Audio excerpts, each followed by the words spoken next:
Take care of this, slave, John chuckled smugly, further insulting me as he tossed his dress suit my way. The suit struck me, causing water to spill. Ah, wipe it up, will you, and bring me another glass of water. Drunk as he was, or perhaps because of it, John's true feelings became apparent. In his eyes, I was nothing more than a slave. I threw the dress suit into the laundry bag with all my might, only to notice something sticking out of the suit pocket. Unfolding the crinkly, tightly folded paper, he had instructed me to take care of it, and so I intended to do just that. Beyond wondering why such a thing existed, I felt as if this was my ticket to freedom, an escape from all the irritation and dissatisfaction I experienced with John. I rushed out of the house and promptly submitted the divorce notice to the office. My name is Vanessa Owen, currently 50 years old with 2 children, Nicole, my firstborn, followed by my son Matt. From the beginning of my relationship with John, I never got along with his parents. Despite their disapproval, I loved John and believed we could be happy together. We eloped, defying my parents' objections, and started living in a small apartment. However, John was perpetually unhappy about our elopement-style marriage, nagging about leaving my parents for this marriage. There was a good reason for our rushed marriage. Nicole was already on her way. Despite John's knowledge of this, my parents opposed the marriage mainly because John never formally introduced himself. However, I don't intend to blame John entirely, acknowledging my faults. I've never liked his parents, who constantly criticized me. Right now, with a child on the way, we should focus on the future rather than dwelling on the past. Despite my admonishments, John continued berating me, saying things like I should never have married you, or your cooking is worse compared to my mother's. With no place to return after our elopement, I endured John's nagging every day. Despite everything, John adored our children, and our kids, Nicole and Matt, kept our marriage together through high school. When Jan was promoted to department head and brought colleagues home, including a male subordinate named Rob and a female subordinate named Jenna Manning, our marital relationship deteriorated. Though John had a good reputation outside the house and was highly trusted by colleagues, our family barely functioned. At one gathering, John's words revealed his true feelings, saying he could divorce me anytime, but I wouldn't let him go. This admission, disguised as a joke, made me realize the depth of his dissatisfaction. Despite his words, John's subordinates praised our supposed good relationship, while John laughed, intoxicated, insulting, and bragging until he passed out. His subordinates helped with the cleanup. As we cleaned up in a friendly atmosphere, Jenna spoke up, revealing that the director actually praised me at work. Unbelievable! I laughed, and Jenna chimed in, it's true. He always says his family gets along well. The president admires that too. The president values family in that regard. The director is always praising his family, so the president tells everyone else to learn from him. That kind of joke earlier only works if there's a good relationship, right? Gina, seeming a bit tipsy, happily chatted away about John's behavior at work. If that's true, that's good, I repeated, forcing a smile. I muttered under my breath, trust was long gone between us. I quickly realized that John was just saying those things to make himself look good. I've heard that good liars mix a bit of truth in their lies. Jan was probably deceiving his colleagues in the same way. I didn't know if it was his nature or a calculated move. But this made me truly despise Jan. I disliked how he shamelessly used the family as a facade. However, our children were still students, and I wanted them to go to college, as John said. Think of the children. I couldn't divorce him. However, Jan had never brought up divorce either. We were just living life without making waves. In this life, our children grew up honest and cheerful. Nicole graduated from a local university and joined a nearby company. 3 years later, Matt, who had left home for university, also found a job locally and decided to return home. I was genuinely happy that the children were coming back, and when both became working adults, it felt like a weight was lifted off my shoulders. Then another happy event occurred. Mom, I'm thinking of getting married, Nicole, in her 3rd year of working, told me. Her partner was a senior at her company, Chris Adams, a fine young man who had spent his childhood overseas. He seemed very intelligent. John was happy about the marriage too, and Nickel quickly started preparing for it. The wedding was to be a casual garden wedding. Usually, I'd wear a formal dress, and Jan would wear a morning suit.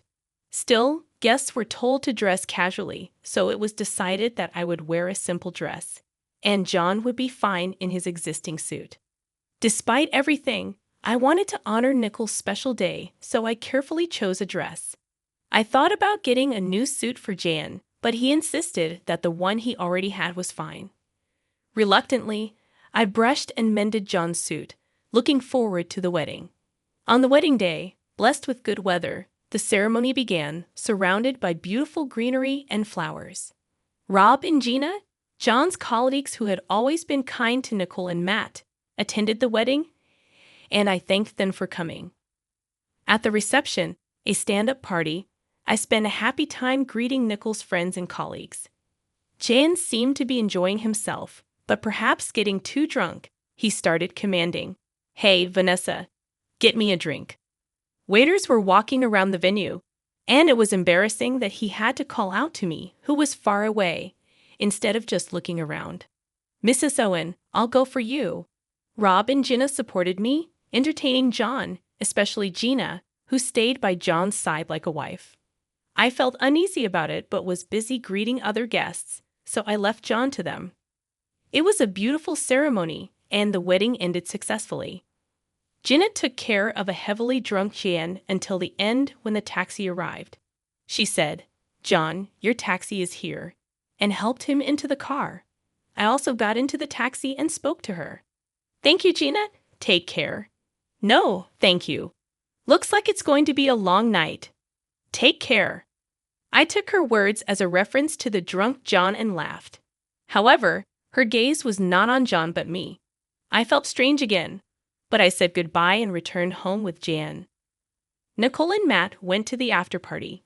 Leaving just the two of us in the taxi, Jan seemed a bit more cheerful after a nap. When we got home, he walked in on his own. Usually, we didn't talk much, but Jan, more drunk than usual, couldn't stop talking. Finally, the kids are off our hands. I was worried about Nichols turning out like you, but I'm glad she got married. He belittled me as usual. John lay on the sofa. "Vanessa, water," and then he arrogantly ordered me around. I sighed inwardly and went to get in water. "Here's your water. Take off the suit if you're going to sleep. It'll get wrinkled." I said that and put the water on the table. John, getting up, said as he undressed, "You're really useful. You do everything. I can't believe you'd speak that way, even if you're drunk. Hey, slave, take care of this." John chuckled smugly, throwing his dress suit at me. The suit hit me, causing water to spill. "Ah, wipe it up, will you, and bring me another glass of water." Whether drunk or not, it must be his true feelings. John thought of me as a slave. I was initially angry, but the anger didn't last long. Seeing Jian snoring loudly in front of me, I surprisingly felt nothing. I realized that I had become indifferent to Jian, lacking even hatred or love. After picking up the suit that John had carelessly thrown aside, I noticed his trousers had also been discarded.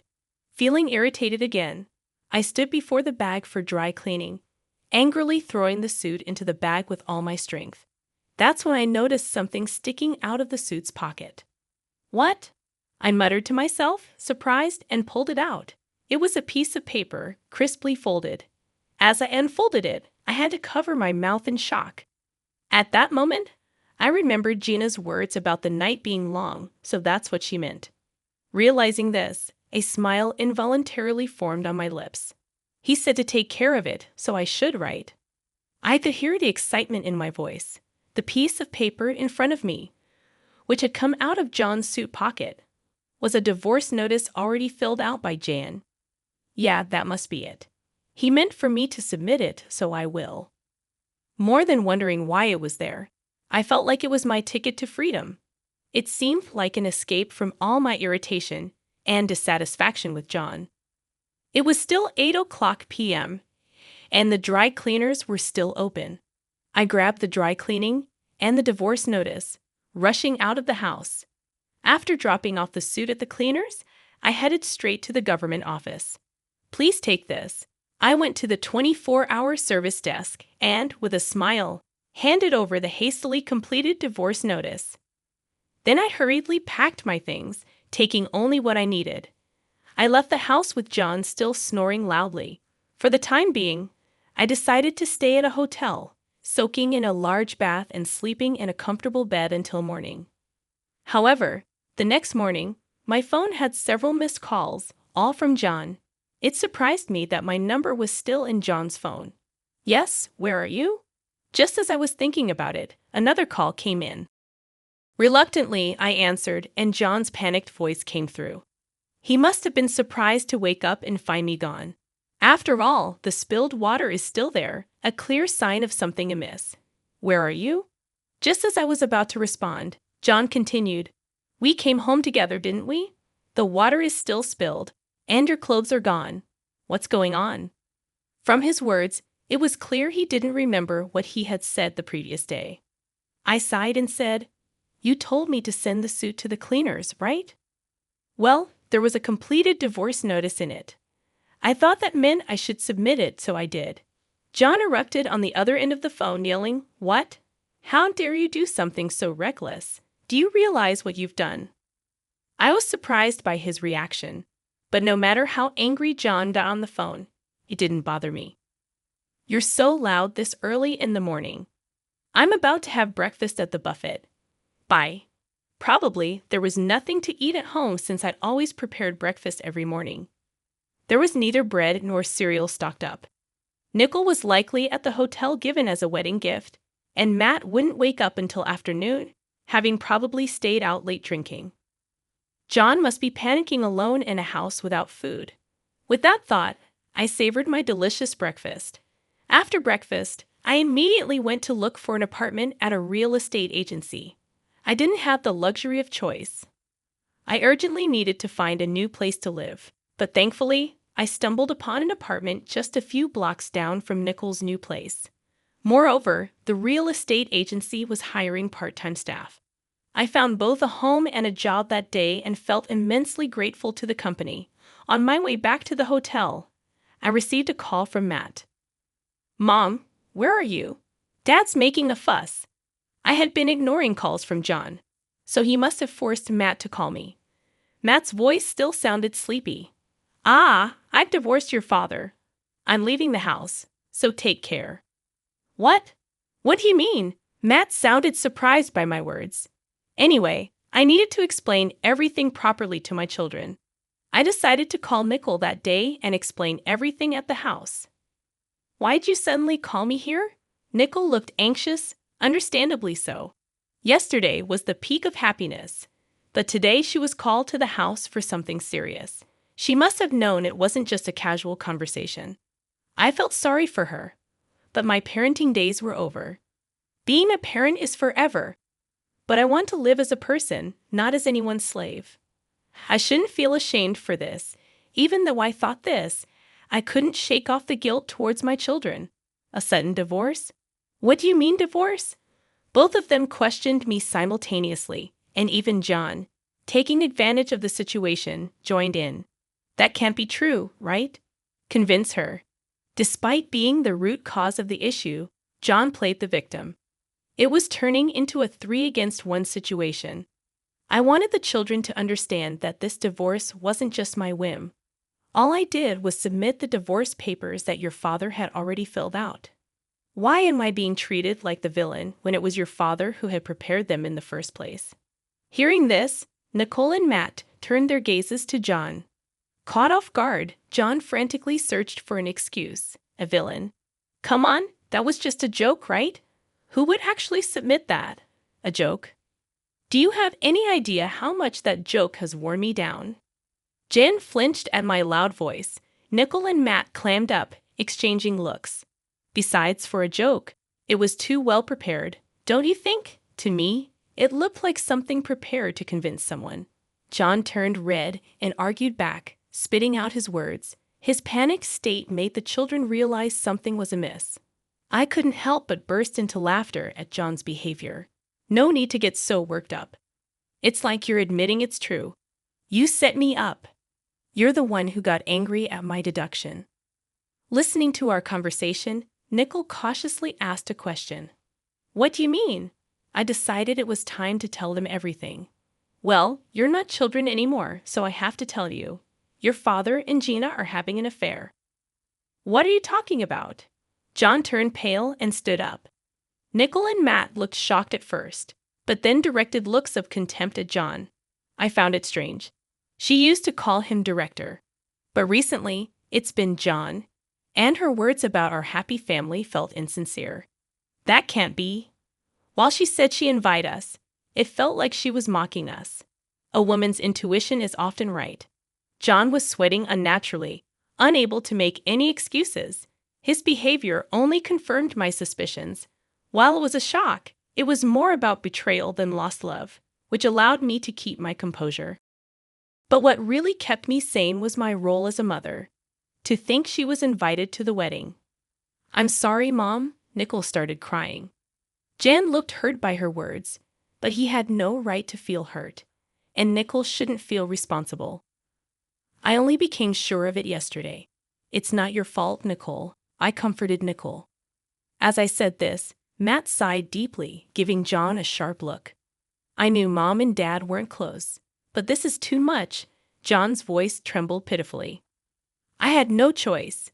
She kept pressuring me for a divorce, and I had to invite her to Nicole's wedding to convince her. Even the divorce papers, you used me. Otherwise, she said she'd tell the president about the affair. Anger made my fists tremble. After our force, she wanted to become John's next wife and take my place as Nicole's mother. So she had to attend the wedding. That's why he reluctantly invited her, planning to initiate the divorce afterward, showing her the completed divorce notice as proof. I never intended to really divorce you, it's true. Sure, you never intended to let go of your slave, did you? What are you saying? I never thought of you that way, John desperately pleaded, but Matt interjected. But Dad, you always said it would be easy to marry a woman who obeyed everything like Mom does. What? You always belittled Mom but never divorced her because you thought it was convenient for you. I stood up. Is there any reason I should stay married to this man? Nickel and Matt shook their heads firmly. Mom, you deserve to be free. That's right. And you'll always be our mom, even if Dad becomes a stranger. Nickel wiped her tears and smiled through her sniffles. After that, we left the house. Matt, not wanting to stay with John, decided to move into my apartment. The divorce papers were already submitted. We still had to sort out the property division, but I was relieved to distance myself from John. A month later, one of John's subordinates, Rob, visited the real estate agency. When I started working here, huh? Aren't you Director Owen's wife, Rob? Thank you for coming to Nickel's wedding the other day. What brings you here today? Actually, I broke up with my girlfriend and thought about a fresh start. Maybe moving to a new house. Rob smiled awkwardly as he sat down in front of me. Oh, I see. I had heard about Rob's girlfriend a few times. He seemed to care for her deeply, but it must not have worked out. Wanting to cheer him up, I responded with a smile. We found a suitable place, but since it was lunchtime and the person in charge of viewings was out, we scheduled a viewing for another day. By the way, when did you start working here? Director didn't mention anything about it. No, really, we got divorced. What? But last week at the dinner with the president, John was talking about planning a family trip. Rob was shocked, and so was I. John was still spreading such nonsense. He would undoubtedly continue using the family to get closer to the president if I stayed silent. I decided to tell Rob the whole story. John and Gina. That's unbelievable. Rob turned pale. His reaction was oddly striking. He slowly opened his mouth. My girlfriend was Gina Manning. I gasped, not expecting that Rob and Gina had been dating. Rob muttered, I can't forgive them. I silently watched him. Mrs. Owen, I can't forgive the two of them. I'll inform the president.